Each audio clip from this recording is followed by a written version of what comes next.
Penting apa? Tekun dan setia. Apapun yang terjadi, saya tidak boleh menyerah pada situasi apapun. Karena nasib ditentukan keputusan kita. Takdir, engkau lahir, engkau pasti mati. Itu takdir. Kalau nasib, tentukan keputusan. Pada suatu kali Yusuf bermimpi. 11 bintang, matahari dan bulan sujud menyembahnya. Diceritakan kepada saudara-saudaranya. Saudara berkata apa? Apakah langsung ngomong, wah nubuatan hebat, terpuji nama Tuhan, wah hebat sekali Yusuf? Tidak. Saudara malah membenci dia, iri, karena dia anak yang paling disayangi. Apa yang terjadi? Gara-gara mimpinya, gara-gara visinya, dia dijual jadi budak. Betul? Jadi apa saudara? Jadi apa? Budak. Tapi ingat, bagaimana Yusuf bisa bertahan? Karena dia punya mimpi, punya visi. Apa saudara? Punya mimpi, punya apa saudara? Punya visi. Apa yang terjadi? Setelah dijual di tempat Potifar, diganggu sama tante girang, tante Potifar, masuk penjara. Apa yang terjadi? Ingat, kenapa dia bisa bertahan? Karena dia punya alasan yang kuat, yaitu punya mimpi. Punya apa saudara? Punya visi bahwa Tuhan menempatkan dia untuk mendahului mereka ke Mesir. Apa yang terjadi? Tuhan angkat dia menjadi seorang penguasa di Mesir. Terus saudara tahu, untuk memperoleh itu tidak mudah. Seseorang harus namanya bertahan. Apa saudara? Nah saudara, kalau kita perhatikan, kita waktu menikah, kita juga punya mimpi. Siapa yang setuju angkat tangan? Tidak ada orang yang mau menikah, hari ini menikah, rencana besok cerai mimpinya, betul? Kecuali orang gila, betul? Pasti orang menikah, mimpinya ada. Mimpinya itu apa? Supaya punya anak untuk membangun rumah tangga, betul? Waktu kita mendirikan perusahaan, kita juga punya mimpi. Perusahaan ini supaya besar, itu visinya, betul? Waktu kita menerima panggilan Tuhan, kita juga punya mimpi, punya visi. Kita diarahkan kemana, betul? Kita semua pasti punya mimpi dan visi. Tetapi yang penting dalam hidup ini adalah bagaimana kita bisa bertahan untuk memperoleh visi itu. Suatu kali, bagaimana saya belajar bertahan, saya baru paham setelah melewati itu. Waktu usia 9 tahun. Waktu itu saya diajar sama kakek saya. Kakek saya adalah pejuang. Dia dulu adalah dari Peta. Dan dia satu letingnya Jenderal Ahmad Yani. Dan dia dari mudanya, dia terlatih. Dan dari pasukan khusus. Nah, tapi dia waktu Indonesia merdeka, dia disuruh memilih masuk dari tentara, masuk TNI tentara atau ke rakyat, kembali ke sipil. Dia kembali ke sipil dan mendapat veteran. Nah, waktu itu saya dilatih beliau usia 9 tahun. Dia ngomong gini, apa yang paling ditakuti dalam hidup kamu? Kalau kamu takut setan, yang ngomongnya lebih gila lagi, jadilah rajanya setan. Gitu. Apa yang ditakuti itulah, jadilah yang lebih hebat, lebih yang ditakuti itu. Wah, saya tidak takut setan, saya hanya takut satu tok, lapar, betul? Siapa yang takut lapar angkat tangan? Siapa yang takut lapar angkat tangan? Siapa yang tidak takut lapar? Bohong, betul? Semua pasti takut yang namanya lapar. Siapa yang setuju angkat tangan? Langsung dia ngomong sama saya, kamu tahu lapar, kamu harus menghadapi kelaparan itu dan kamu harus bisa bertahan. Bagaimana kamu mempertahankan hidup supaya kamu tidak kelaparan? Waktu itu dia ngelatih saya cara menggunakan pisau, untuk bertarung dengan pisau, cara tidur dengan pisau, saya itu cara bertahan. Dan dia memberikan panduan, yaitu kalau kamu ada di hutan, nanti kamu cari air dulu, penting. Nomor 1, aliran air. Di situ kamu bisa hidup. Saya diajar berbagai macam hal, langsung dia ngomong gini. Ini pelajaran dasar di dalam survival. Jangan kamu mikirkan makanan mahal atau murah, makanan jijik atau tidak. Ingat, kamu makan enak atau tidak enak, waktu kamu masuk keluarnya sama, gitu dah. Itu pelajaran dasar, dia bilang gitu. Dan ingat, pelajaran dasar ini akan menentukan nasib dan takdirmu. Takdir itu ada, kamu lahir dan mati, betul? Tapi nasib ditentukan keputusan kamu untuk bertahan. Berhasil dan tidaknya nasib kamu tergantung dirimu. Tapi ingat, nasib dan takdir itu beda, dia bilang gitu. Apa yang terjadi? Saya dibawa ke satu tempat, hutan. Nah, masih kecil usia 9 tahun. Dia bawa pisau itu, pisau khusus. Setelah itu sebotol air, zaman dulu ada namanya sebotol air bekas kecap itu loh saudara. Dikasih air, terus pisau ditancapkan. Jep! Dia ngomong gini, kamu udah saya ajar cara bertahan, sekarang kamu di hutan ini saya tinggal gitu. Nah, 1 bulan saya di dalam hutan, hanya 1 baju, 1 celana. Apa yang terjadi? Makanya dalam hidup saya pernah makan namanya tikus. Setelah itu apa? Kucing, kadal, rayap, ulet, semuanya adalah. Kenapa? Untuk bertahan. Itu selama 1 bulan pakai pisau itu adalah. Nah, dan ditinggal kakek saya sebulan saudara. Dan apa yang terjadi? Tidak taunya selama sebulan itu pula, kira-kira jarak 1 kilometer lebih, dia ngawasi di balik-balik pohon-pohon itu saudara. Apa yang terjadi? Saya udah compang-camping semua gini nih, udah gini saudara. Nah, sebulan dia muncul, kamu mati atau hidup? Dia ngomong, kalau kamu takut lapar, bagaimana kamu bertahan menghadapi kelaparan? Pelajaran dasar hari ini akan menentukan nasib dan takdirmu untuk masa depan. Apa itu guru? Ingat, kalau di hutan aja kamu hidup, apalagi di kota. Disitulah menjadi paham saya. Pertama, untuk bertahan itu harus ada satu, ada dasar alasan yang kuat. Apa saudara? Untuk apa? Mempertahankan hidup. Betul? Betul? Betul? Tidak menyerah pada keadaan, tidak menyerah kepada nasib saudara. Saudara, ingat saudara, kita menikah pasti punya visi dan mimpi. Ingat, bagaimana mempertahankan pernikahan itu sampai akhir. Betul? Ingat, saya beritahu, mereka yang mau cerai-cerai, hari ini batalkan niat untuk cerai.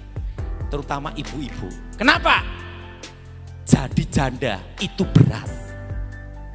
Jadi janda itu berat dan penuh pergumulan doa. Karena saingannya sekarang itu banyak. Ada 3. Pertama, laki-laki. Sekarang itu banyak homo, gay, pincong. Kelihatannya gini. Begitu ketemu, mau kemana mas? Betul? Saingannya bergerak laki. Kedua, wanita. Betul? Udah saingannya wanita, laki-laki. Yang ketiga, waria. Jadi janda itu berat, saingannya 3. Betul? Zaman sekarang cari laki-laki normal susah. Jadi kalau saudara punya suami normal, ingat saudara, itu udah kamsia sama Tuhan.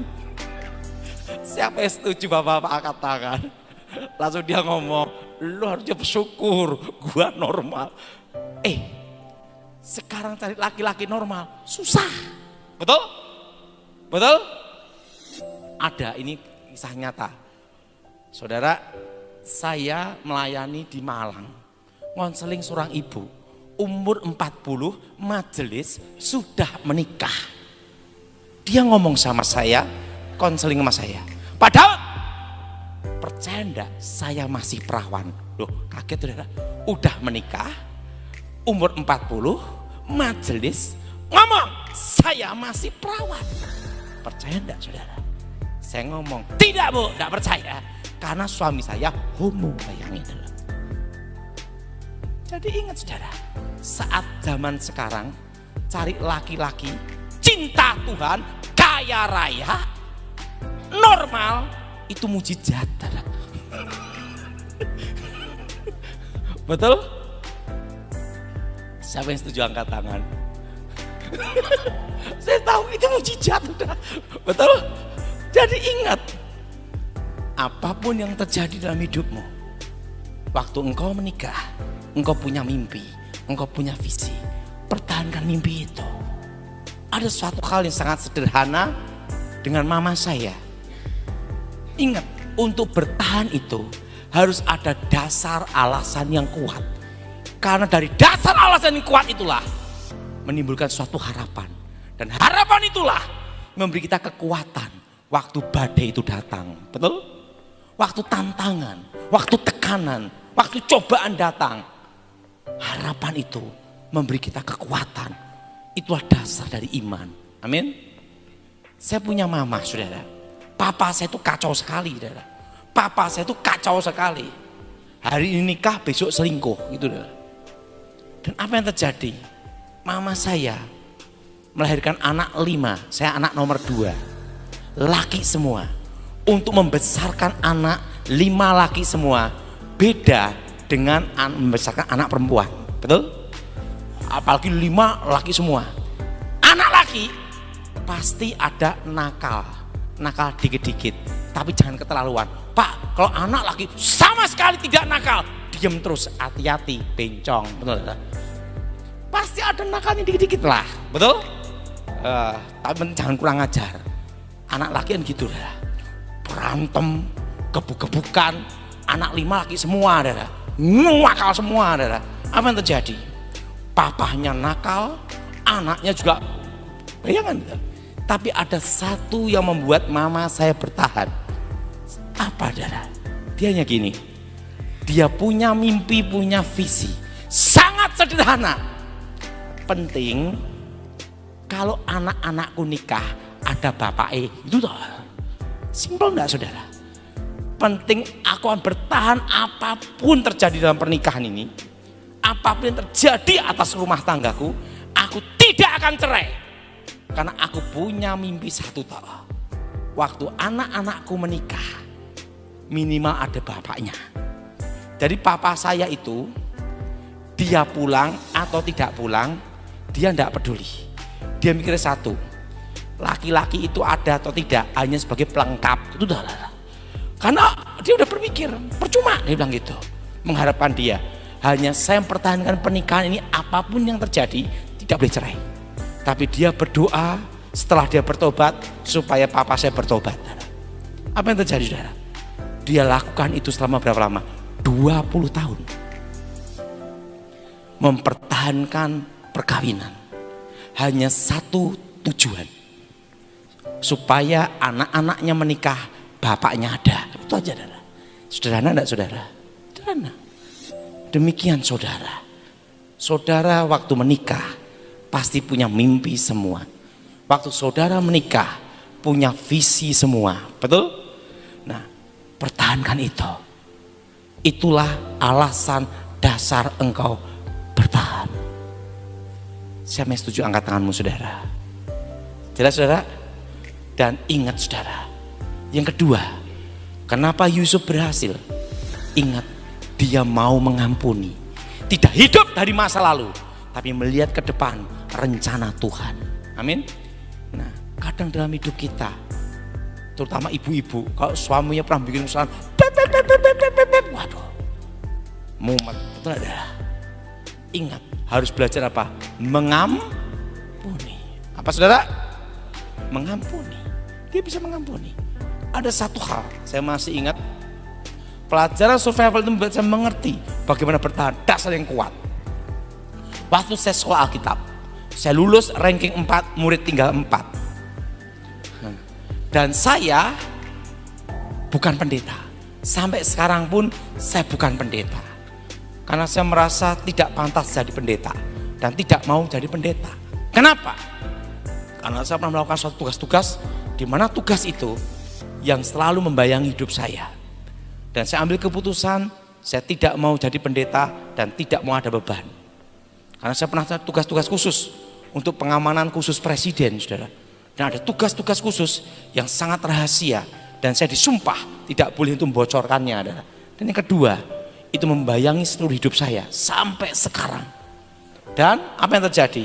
Maka saya ambil keputusan tidak mau jadi pendeta sampai sekarang. Jadi saya ini enak, saudara. Saya itu tidak bisa dipecat.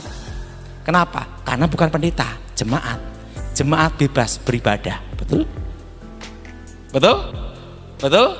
Nah, maka kawan saya satu tim pernah ngomong sama saya. Tahu enggak Pak Daud? Pak Daud itu adalah salah satu anggota personil. Karena saya satu-satunya sipil dari tim khusus pengaman presiden. Satu-satunya sipil dan bukan dari militer. Dan tim saya dulu semua ada dari pasukan khusus semua. Ada kawan saya ngomong gini, Pak Daud, itu kolonel ngomong gini, Anda ini ada satu-satunya personil anggota yang penyamaran yang paling sempurna. Kenapa? Bayangkan, Pak Daud itu bukan pendeta, tapi se-Indonesia percaya Pak Daud pendeta. Misalnya Pak Daud ngomong, aku bukan pendeta, jemaat yang ngomong, Bapak pendeta. Bayangkan, walaupun Bapak ngomong aku bukan pendeta, kapan dilantiknya? Tapi yang lain ngomong apa? Bapak pendeta. Dia ngomong, ada yang ngaku aku pendeta, besok ditangkap polisi. Kenapa? Pendeta gadungan. Tapi coba, Anda bukan pendeta, tapi ingat, se-Indonesia mengakui Anda pendeta. Ini jadi pertanyaan, kapan dilantiknya, kan itu lah. Penginjil ada kartu penginjil, pendeta ada kartu pendeta. Saya tidak ada sama sekali, tidak ada. Saya hanya jemaat. Dia ngomong, penyamaran yang paling sempurna itu kamu Daud. Sampai tugas selesai pun sampai sekarang tetap terus berlaku. Nah, pada waktu itu saya ini ada tim pendahulu. Sebelum presiden tiba, saya datang duluan. Nah, hari Minggu kan kebaktian. Nah, saya isi untuk ke gereja pelayanan, keterusan. Jadi kalau presiden mau tiba, kunjungan kemana, terutama Pulau Jawa. Nah, waktu itu komunikasi saya dengan Ibu Ani Yudhoyono sama Jenderal Pramono Edi Wibowo, Kasat, saudara.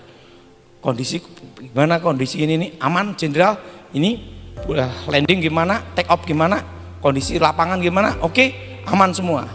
Semua oke, begitu oke, baru setelah itu pas Pampres tiba. Setelah Pampres tiba, baru presiden tiba, gitu saudara. Itu saya tugas seperti itu tidak lama, 10 tahun. Nah, keterusan. Karena setiap kali tugas kemana, makanya saya telepon Pak Gibran, tolong aturkan. Setiap kali saya tugas dimanapun, adakan gereja untuk kebaktian, gitu saudara. Keterusan sampai sekarang, saudara. Tapi yang jadi satu hal, Tuhan itu baik. Waktu saya sekolah Alkitab, lulus setengah 4, murid tinggal 4. Saya itu satu keluarga paling bodoh.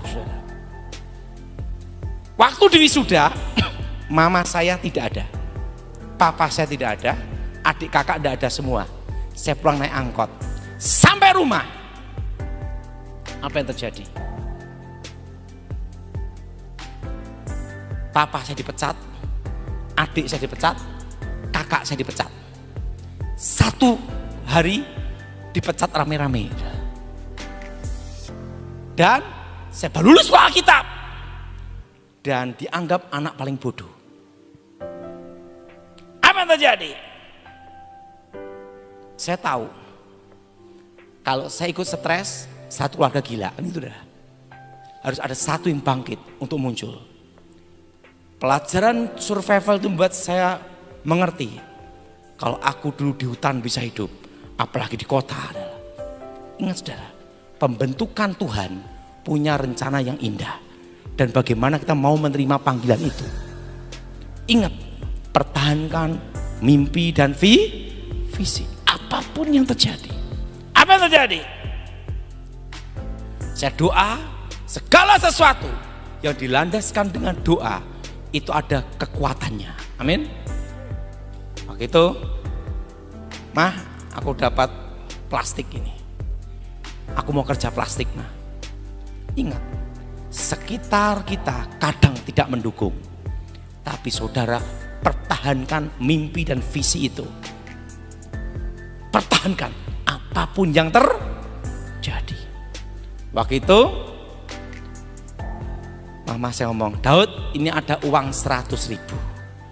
Di antara anak Mama, kamu yang paling goblok. Bayangin dah. Tidak ada yang dukung.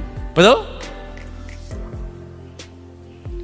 Ini tak kasih uang 100.000. Kalau memang Tuhan menyertai kamu, kamu berhasil. Kalau gagal, ingat, ini modal terakhir. Gitu saudara. Uang 100.000 itu saya terima. Saya belikan plastik di agen plastik di Balong namanya Kilat. Dapat 25 kilo. Itu tahun 96, 97. 96, 97. Apa yang terjadi? Saya jual ke simbok-simbok. Di dalam hidup ini pertahankan satu, visi, mimpi, dan jangan gengsi. Lo mau makan gengsimu kan gitu dah. Jangan apa geng? Jangan apa? Dan berani menghadapi resiko. Tidak takut untuk gagal, tapi berani mencoba untuk bertahan apapun terjadi. Apa yang terjadi saudara? Saya jual ke simbok-simbok sehariannya untung 5.000. Untuk bensin, saya belikan bensin, waktu itu kan 500 rupiah adalah bensin. Saya kelilingan plastik. Sehari untung 5.000, tapi ingat segala sesuatu dilandaskan doa, itu ada kekuatannya. Saya kelilingan plastik saudara. Untung 5.000 sehari. Ke pasar ini, pasar yang ke simbok-simbok. Omset 25 kilo jadi 50 kilo. Penting apa? Tekun dan setia. Dan saya punya suatu keyakinan dasar yang kuat. Apapun yang terjadi, saya tidak boleh menyerah pada situasi apapun.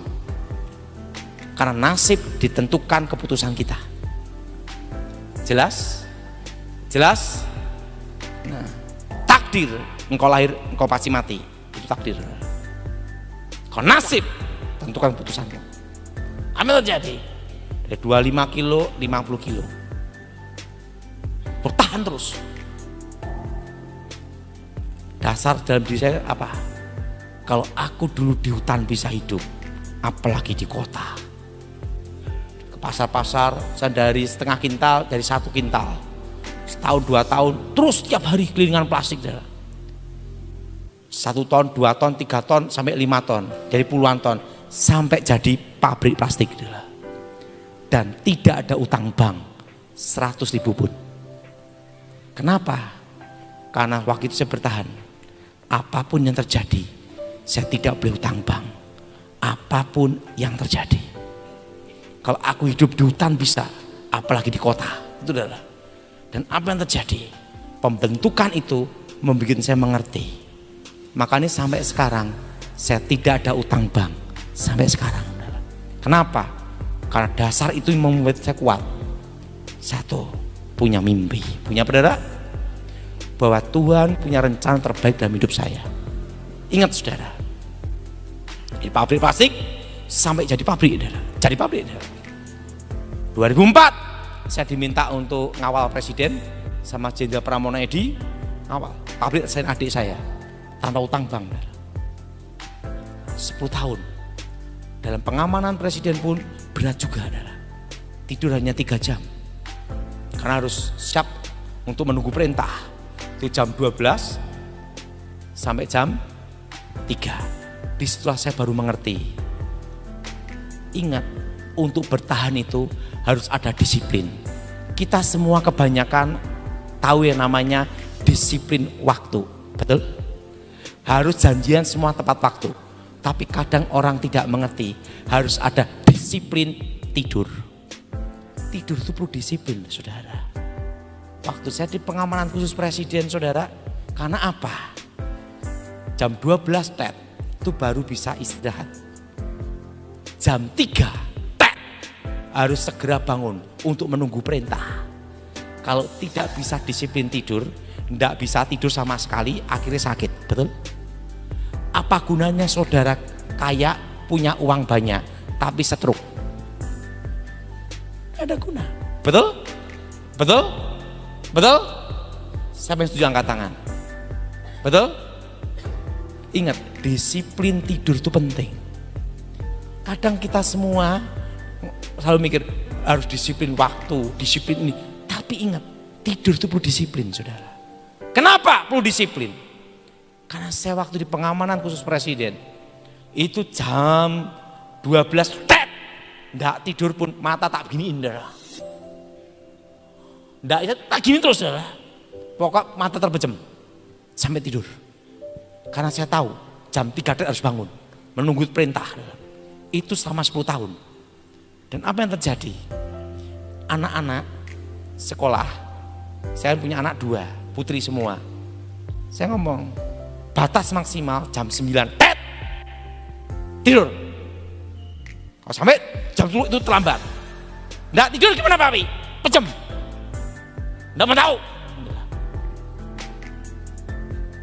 Ingat, anak pun harus didisiplin tidur.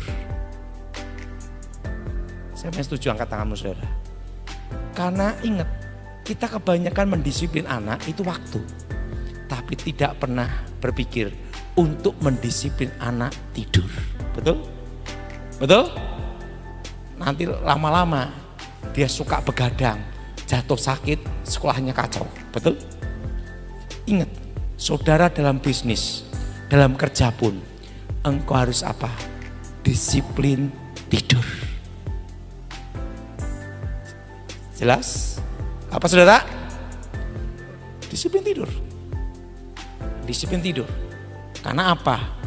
Waktu saya hidup selama 1 bulan di hutan itu, saya berusaha untuk tidur.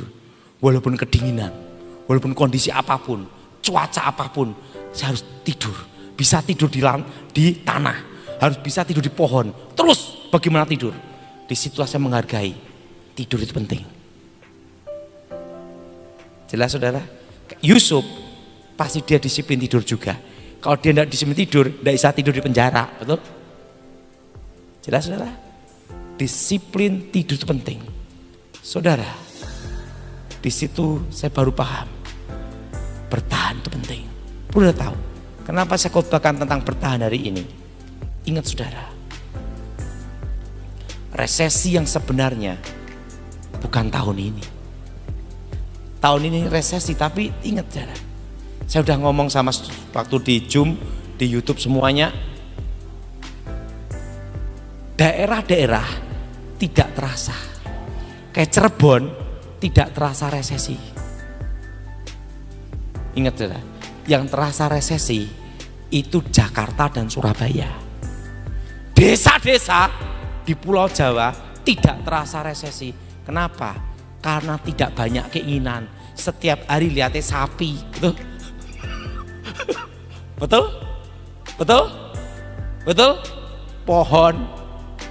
Yang terasa resesi itu di Jakarta dan Surabaya. Ingat itu, dan Bandung. Dan perlu kita tahu, bagi mereka yang sudah dipecat atau PHK, kembalilah ke tempat masing-masing untuk berkebun. Dan perlu kita tahu, 5 tahun Corona akan bermutasi. Itu saya bicara waktu itu tahun 2021. Siapa yang masih ingat itu angkat tangan coba. Di YouTube saya ngomong 2021 5 tahun akan bermutasi. Dan puncaknya adalah error. Ini semua puncaknya error. Puncaknya apa saudara? Error. Dan tahun 2022 kita belajar normal. Dan 2023 setitik terang datang. Artinya apa? Kita kembali normal. Sekarang yang pakai masker bisa dihitung jari, betul? Betul? Kenapa kembali normal? Podo ndablek kabeh. Betul? Betul? Betul? Kembali apa? Coba waktu corona, sampingnya batuk, bubar. Betul? Tahu enggak? Saya ini bersyukur sama Tuhan. Saya tidak pernah positif corona. Kenapa? Ada satu hal. Pertama karena Tuhan, kedua pola hidup. Orang yang takut mati, cepat mati. Orang yang berani mati, enggak mati-mati. Saya itu diprediksi mati duluan, enggak mati-mati. Yang memprediksi saya mati duluan. Ada satu hal, saya punya kawan satu tim. Dia seorang pasukan khusus, pangkatnya kolonel. Dia tuh di dalam cerita sama saya, dia ingin gugur dalam pertempuran, dalam tugas sebagai pahlawan, pasukan khusus, garis depan. Apa yang terjadi? Sampai dia ditugaskan di Aceh, di berbagai tempat, wah, maju ke depan, enggak mati-mati. Kemanapun dia ada tugas, maju depan. Sampai dari letnan 2, kapten sampai kolonel, dia tetap di garis depan. Pokoknya maju ke depan, tentara khusus. Tahu enggak meninggalnya apa? Bukan kena peluru, sakit sesek. Meninggal. Saya bayangin, suatu kali dijemput, itu 2021, dari Surabaya ke Solo. Orangnya gini, pucet gitu udah. Setelah itu masuk satu mobil. Setelah masuk satu mobil lepas masker ngobrol. Masuk tol Solo Ngawi udah 1 jam di dalam, samping-sampingan gini. Saat dia ngomong gini, Pak Daud, saya ini sebenarnya itu di karantina Pak. Hah?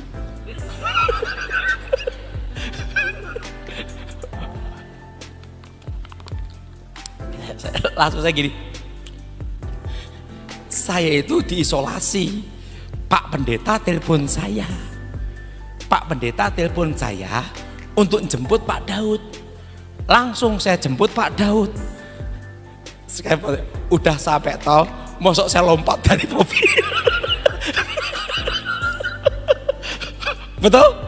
Betul?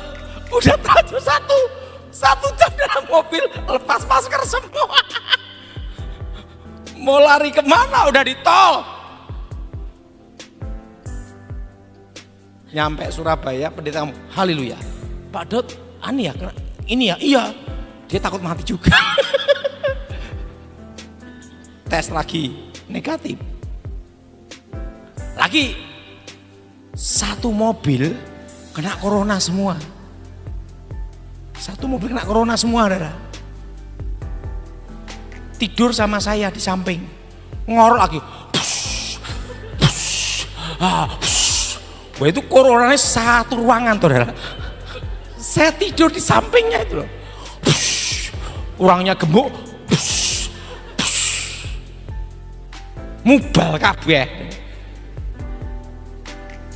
Tes semua.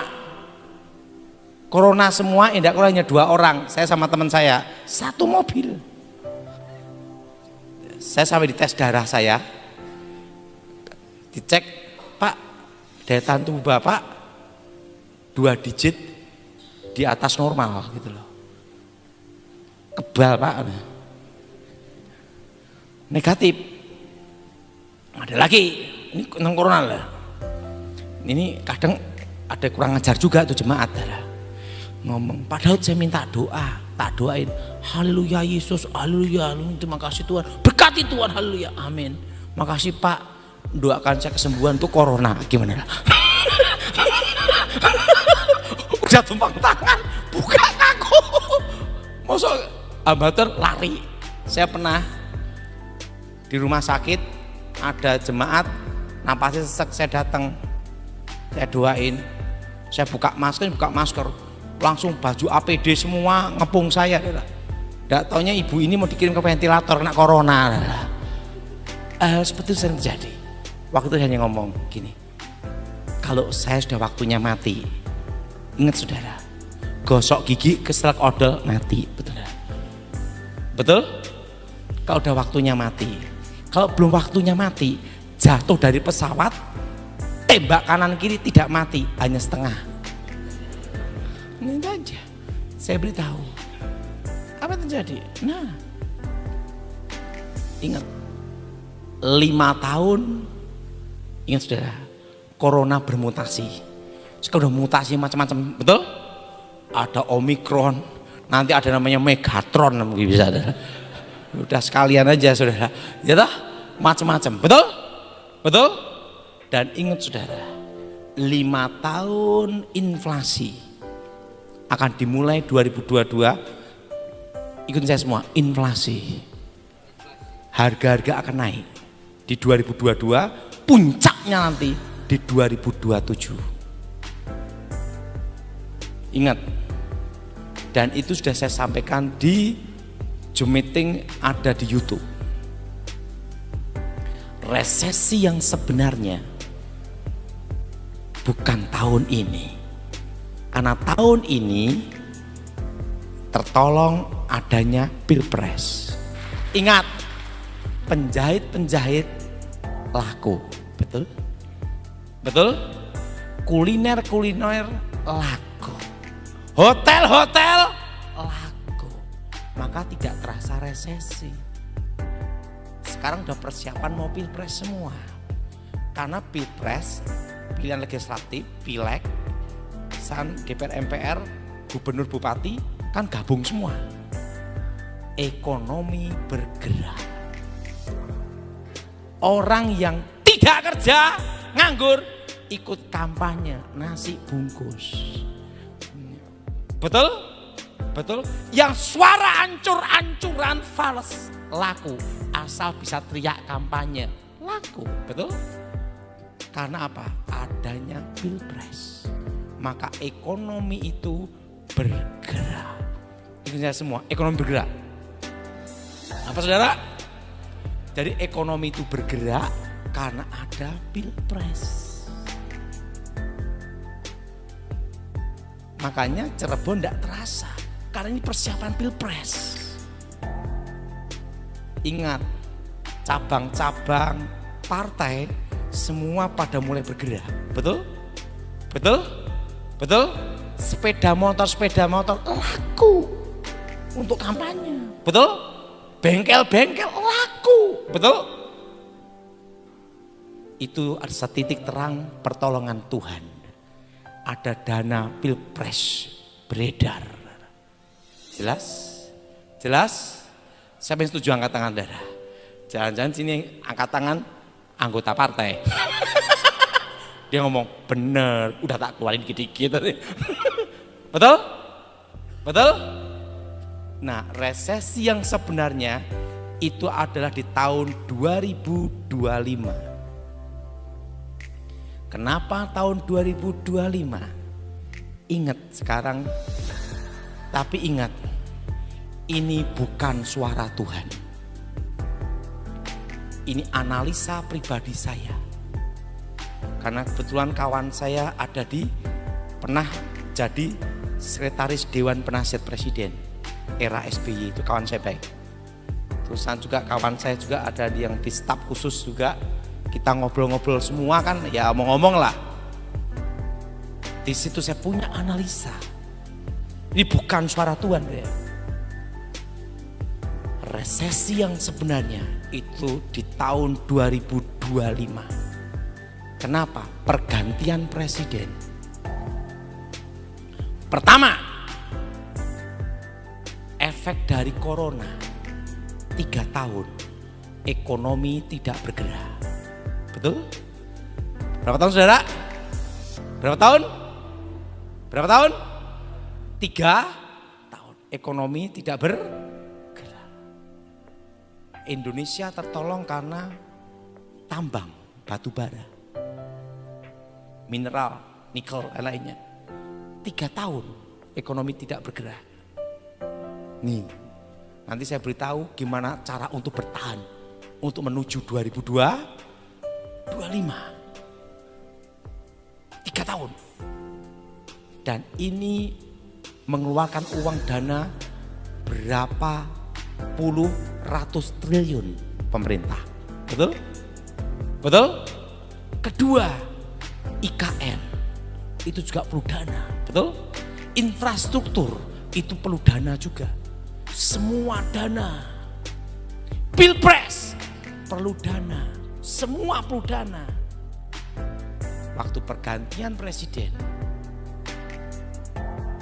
akibat dari sebelumnya itu masuklah namanya resesi. Jelas saudara? Jelas?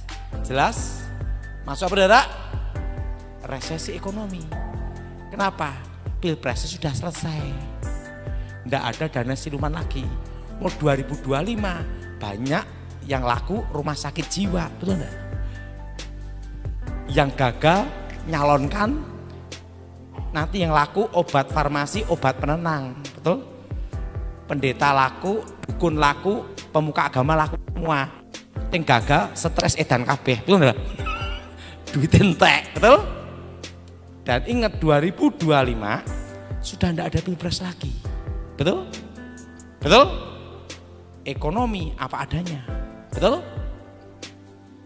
Dan itulah resesi ekonomi yang sebenarnya. Ingat Yusuf waktu tahun kelimpahan dia menabung, betul? Untuk persiapan tahun kesusahan, betul? Tahun ini dan tahun 2024 saudara harus menabung. Kenapa menabung? Karena resesi yang sebenarnya 2025 di depan mata adalah nanti bunga bank akan naik akhir tahun ini. Makanya saya beritahu supaya jangan utang bank. Siapa yang masih ingat khotbah saya jangan utang bank, angkat tangan. Kenapa? Bunga bank akan naik. Dan saya pesan semua apa? Kencangkan ikat pinggang. Menabung. Dan pegang uang secukupnya. Kalau saudara bisnis, belikan barang dagangan. Karena inflasi ini akan kuat sekali sampai akhir tahun. Sampai tahun depan. 2024. Sudah punya keuntungan bisnis, belikan barang. Pegang rupiah secukupnya.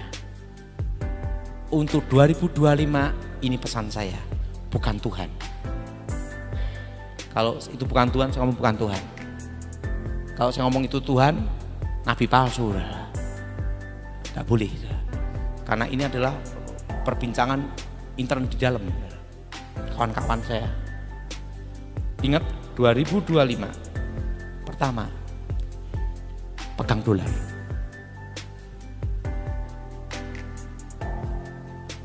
Pegang apa saudara? Pegang apa? Ingat, kalau uang dicetak banyak, hukum ekonomi apa? Jelas saudara? Ini semua, pegang dolar. Pegang apa? Pak Daud saya kok suruh pegang dolar? Karena saat ini pegang dolar. Dari tahun lalu saya ngomong, kedua, pegang emas. Untuk persiapan 2025. Pak, gak ada uang, gak ada emas. Berdoalah. Pegang apa?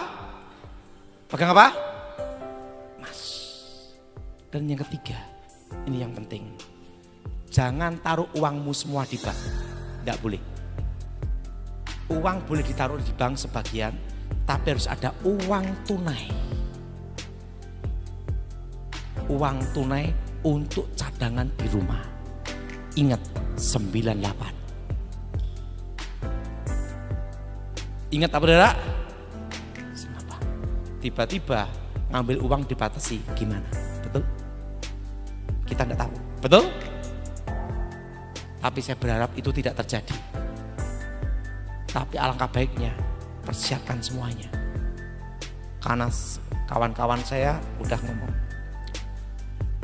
Karena kebetulan saya pernah di zaman Pak SBY dulu, saya kan ada di dalam. Jadi banyak hal yang sudah Anda tahu. Dan saya banyak tahu. Maka saya bagian dari saudara. 3 ini persiapkan untuk 2025. Resesi itu hanya terasa di 2025 aja.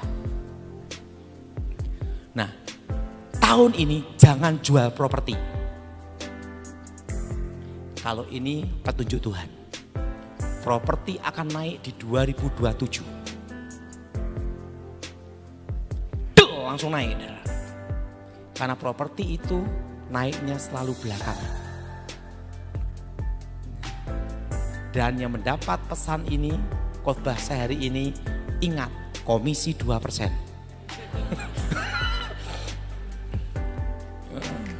Ingat, jadi properti akan naik itu di 2027.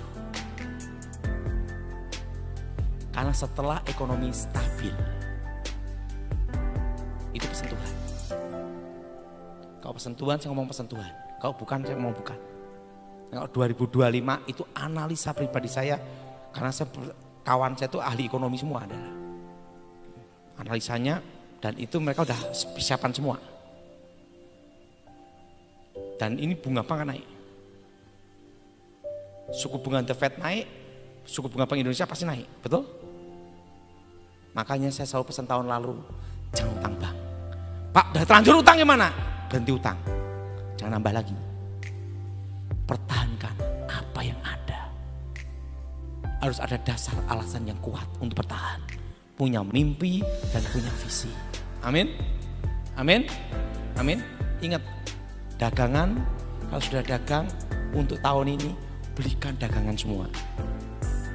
Tapi sisakan uang cash untuk menabung. Saudara, untuk persiapan 2025. Jadi semua jemaat tempat ini saya sarankan, persiapkan uang untuk 2025. Tapi ini bukan suara Tuhan.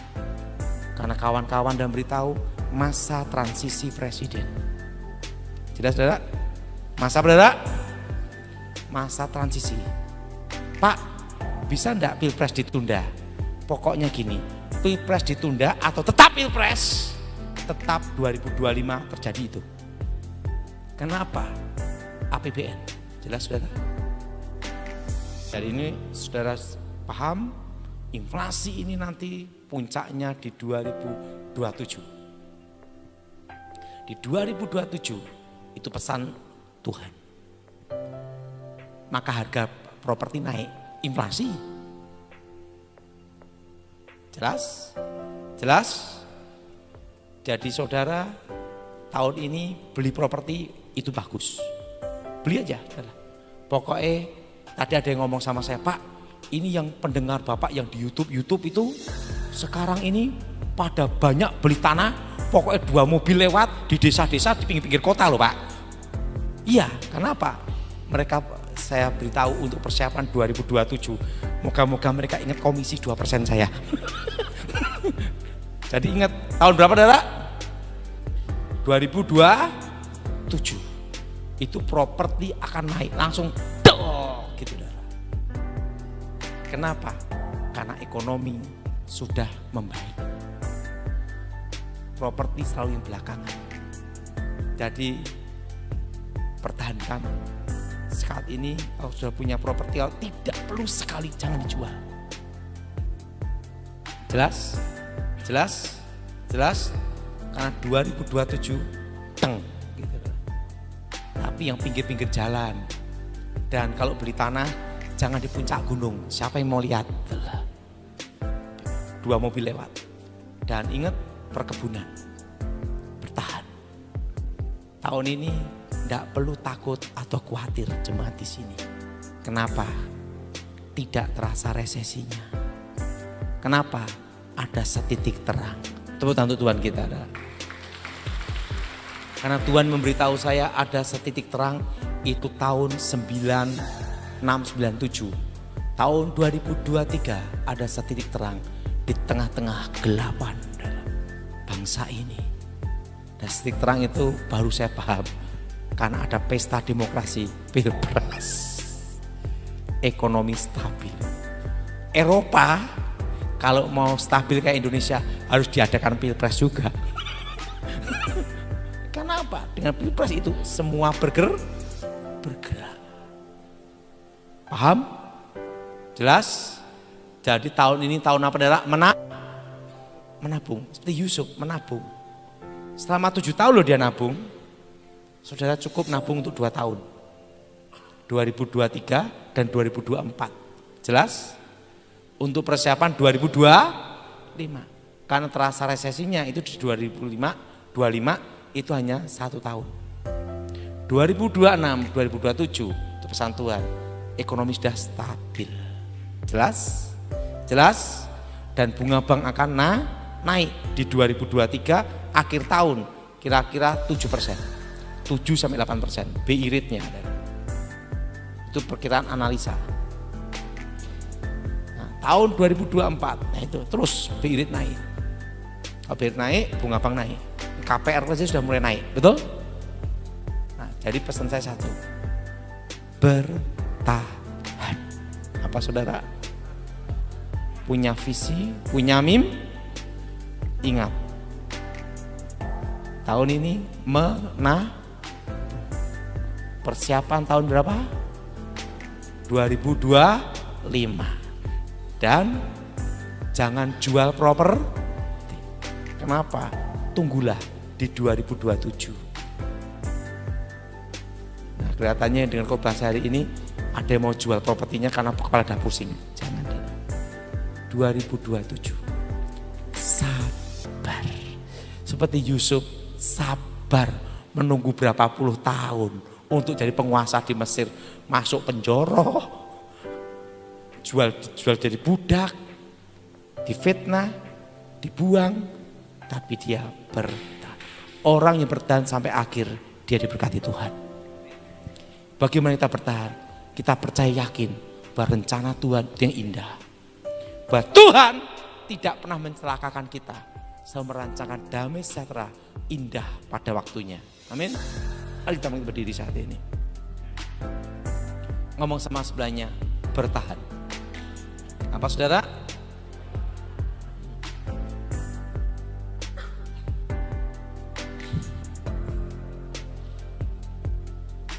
Ada 3 di sini. 1, dolar. Kedua apa saudara? Emas. Ketiga apa saudara?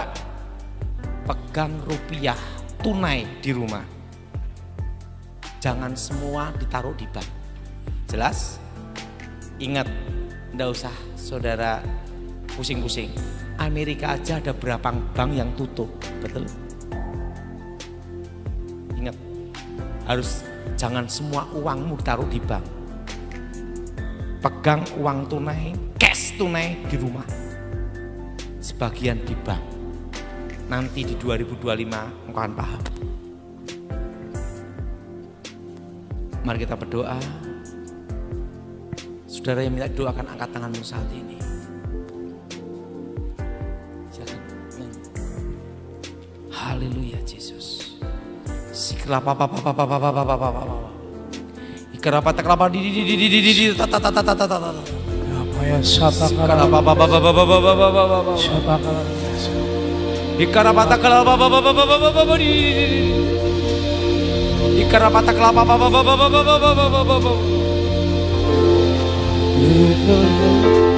Tuhan yang besar, yang tak berjanji dan sanggup menggenapi imanku bersepakat percaya masanya ku terima sekarang kemenangan darimu.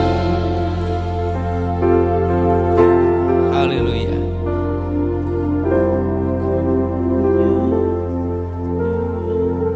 Engkau Bapa yang mengerti segala persoalan kami. Kami percaya Tuhan, Engkau akan buka berkat dan buka masa depan hidup kami. Yes. Dan kami yakin akan bertahan sampai semuanya, baik dalam rumah tangga kami, keluarga kami, masa depan kami. Nyatakan lawatan-Mu Tuhan.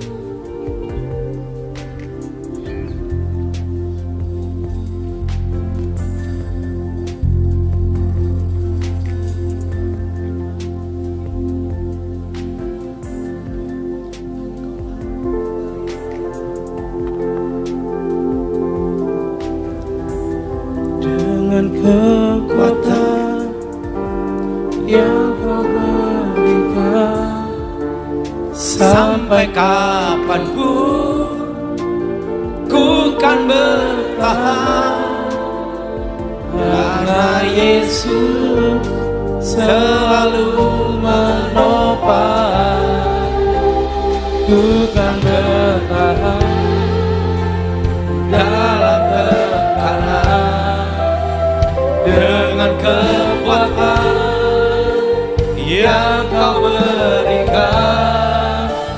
Sampai kapanpun tak tergoyahkan, karena Yesus selalu menopang.